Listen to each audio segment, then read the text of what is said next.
నిన్ను ఇంటికి రమ్మని కబురు పెడితే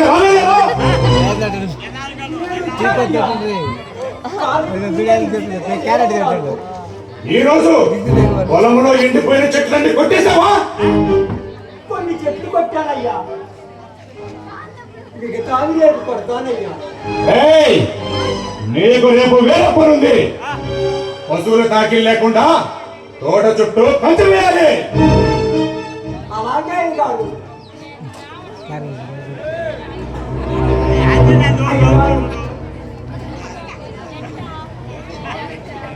ఏమిట్రా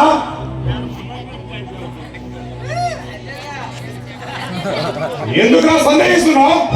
ఏం కావాలో చెప్పు. ఒక శుభకార్యం జరిగేందుకు నీ అంగీకారం కోసం ఎదురు చూస్తున్నాను బాబు. ఏమిట్రా? అదేనయ్యా, మా సంధ్య చిన్నబాబు ఒకరికొకరు ప్రేమించుకున్నారు. వాళ్ళ పెళ్లి గురించి మీ అంగీకారం కోసం ఎదురు చూస్తున్నారు బాబు. ఏ ప్రేమలనేవి సర్వసాధారణంగా ఈ కాలపు కుర్రకుంకలు వెంటపడవు వాస్తవమేనా? మా వాడిని గట్టిగా మందలిస్తాను. ఇక నుండి నీ గడప తొక్కకుండా, నీ కూతురు మొహ చూడకుండా వారి మనసు నేను మారుస్తాను. నువ్వు బాధపడకురా.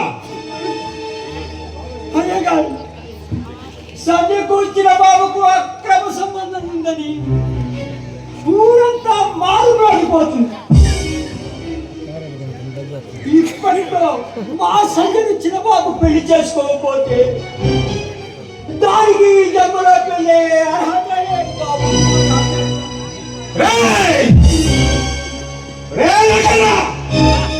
నీ కూతురు నా గడప దొక్కే అర్హత కూడా లేదురా. అందరాని ఆశలతో, అర్థం లేని ఆశయాలతో అందరూ మెక్కలని ఆశించే వాడికి జీవితం అంతా అధోగతి పాలవుతుంది. తెలుసుకోండి మొదలుకో. అయ్యగారు, మీరు చెప్పింది కూడా నిజమే కావచ్చు, కానీ మీతో నిజమంటే అర్హత కూడా నాకు లేదని తెలుసయ్యా. పరిస్థితులు అందరూ దాటిపోతున్నాయి. నా కూతురు కులాన్ని ఊరంతా తేనెత్తి చూపుతుంది.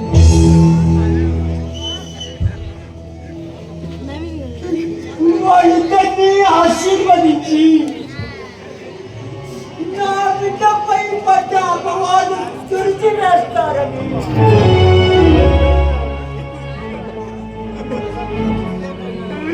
ఆశపడుతున్నారు బాబు, ఆశపడుతున్నారు. మాణిక్యం అనేది ఉండాల్సిన స్థానంలో ఉంటే తప్ప మట్టిలో ఉంటే దాని అది కోల్పోతుందిరా. నీ అంతస్తును మనిషి ఈ విధంగా కోరుకోవడం నీ అవివేకానికి నిదర్శనం మాత్రమే. అయ్యా, పరిమళానికి వెళ్ళే పువ్వును మట్టిలో పడేసిన దాని వాసన పోలయ్యా. నీతి నిజాయితీని బట్టి మనిషి అంతస్తు నిర్ణయించాలి తప్ప డబ్బులు బట్టి నిర్ణయించకూడదు. ఆలోచన లేకుండా తాను నమ్ముకున్న సిద్ధాంతే నిజమని నమ్మి ఆచరణలో పెట్టేంత మూర్ఖుడు ఈ ప్రపంచంలో మరొకలేడు. నీతితో డబ్బును సంపాదించవు కానీ డబ్బుతో నీతిని సంపాదించలేవురా. అయ్యా, నేడు సమాజం అంతా మీరు చెప్పిన ప్రాతిపదిక మీదే నడుస్తుంది. జాతి మనుగడనే మంట కలుపుతున్న ఈ వ్యవస్థ విధానం నిర్ణయించినప్పుడే అది సాధ్యమవుతుందయ్యా, సాధ్యమవుతుంది. ఏయ్! నోరు లేని సాధు జంతువులు అహింస మార్గానికి అన్యాయం చేస్తున్నాయని సింహం తన కడుపు కాచుకోదురా. అమాయకుల్ని కొల్లగొట్టి లక్షలు సంపాదించేవాడు తన నీతికి ద్రోహం చేస్తున్నాడని తన స్థితిని మార్చుకొని చైతన్యవంతుడు కాలేడు. మనిషి రక్తానికి అలవాటు పడ్డప్పుడు మనిషిని చంపుతుంది. ఈ సమాజాన్ని దోచుకొని సొమ్ము చేసుకోవడానికి అలవాటు పడ్డ మనిషి తన వృత్తిని విడనాడన్న విషయం వాస్తవమే కాదు. కానీ పరిస్థితులను పరిశీలనగా చూడగలిగే మీరే మన ఇద్దరి మధ్య అంతస్తు అని అడ్డుగోడ నిర్మించడం మంచిది కాదయ్యా, మంచిది కాదు.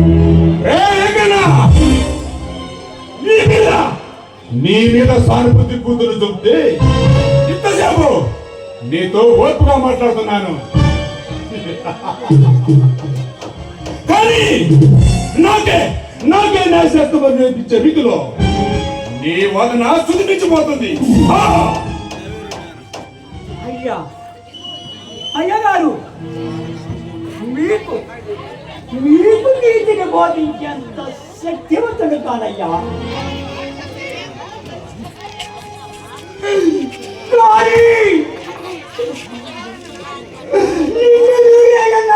జీవితం మంట గడపవద్దు.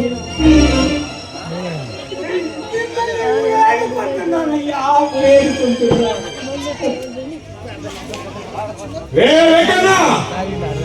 మా ప్రేమతో నీ కూతురు పెళ్లి జరుగుతుందని కళ్ళు కూడా ఊహించుకోవద్దు. నీకు తగిన వాడితో నీ కూతురు పెళ్లి జరిపించుకో.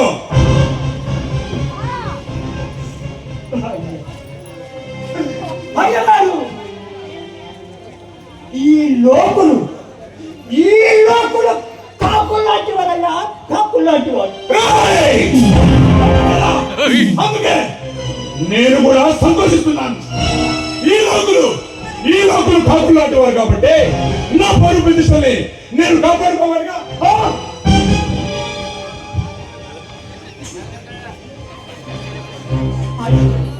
అయ్యగారు,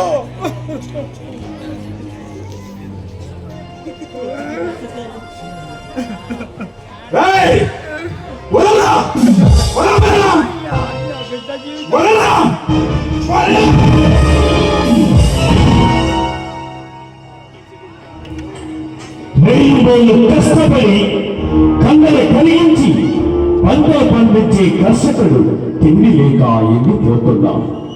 భూస్వాములు కూర్చున్న నాయకులు రాబోతున్నా తన్నుకుపోతున్నా. ధనవంతులు పేదవారిని బానిసలు చేసి వారి రక్త మాంసాలతో పచ్చలు నింపుకొని కష్టజీవికి కనీసం కడుపు నిండా తిండి కట్టుబట్ట నీరు లేకుండా చేస్తున్నారు. ఎన్నాళ్ళు ఈ దోపిడీకి పరిష్కార మార్గం లేక ఆ బానర్జీ దౌర్జన్యం చూడండి. వెంకన్న కూతురు బానర్జీ కొడుకుని ప్రేమించిందని ఆ వెంకన్నని ఎలా హింసిస్తున్నాడో చూడండి. ప్రేమించటలో ఇప్పుడు తప్పు ఉంది. మరి తన కొడుకు చేసిందో నొప్పిని భావించి వెంకన్న కూతురు తన కొడుకును ప్రేమించిందనే ద్వేషంతో ఆ వెంకన్నని ఎలా హింసిస్తున్నాడో చూడండి. అంటే వెంకన్న పేదవారైనా కాదు, ఇది నాయకుల నిరంకుశత్వం. పేదవారి శక్తిని శ్రమని దాచుకొని ఈ సంఘంలో పెద్ద మనుషులుగా చెలవబడుతున్న ఈ నాయకుల దుర్మార్గాలకు గుణపాఠం చెప్పు తీరాలి. పేదవారి రక్త మాంసాలతో ప్రాణులు తీసుకెళ్లి తాగే ఇలాంటి స్వార్థపరుల గుండెల్లో గుణపం తింపాలి. గుణపం చెప్పాలి.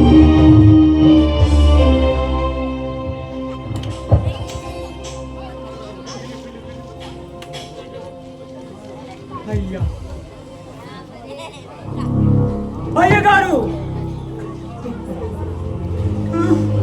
బ్రతికినంత కాలం మిమ్మల్ని ఆ భగవంతుడిగా కొలుచుకుంటారయ్యా.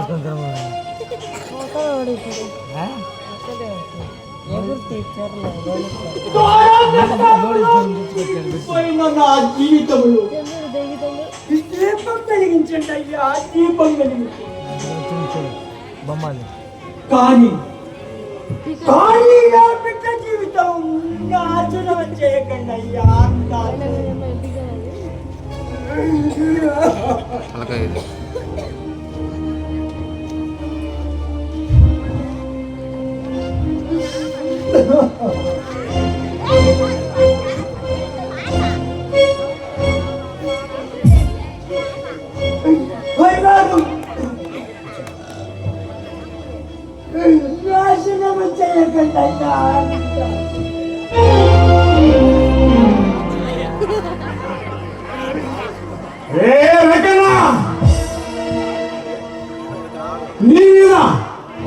నీ మీద నాకున్న సానుభూతి కొద్దీ చివరగా ఒకే ఒక మాట చెప్తాను నేను. 5 లక్షలు ఖర్చు ఇస్తేనే ఏ పెళ్లి జరుగుతుంది, లేకుంటే నువ్వు నా ఎదురికి రానక్కర్లేదు.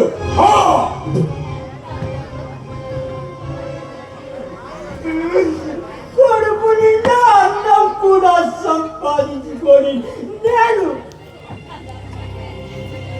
5 లక్షలు 5 లక్షల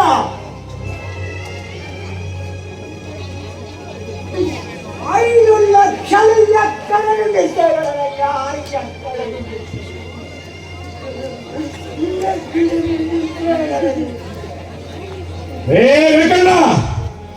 ఈ విషయంలో నేను ఇంతకంటే నీకు వేరే విధంగా తోడ్పడలేదు. ఇదే నా ఖండితమైన అంగీకారం.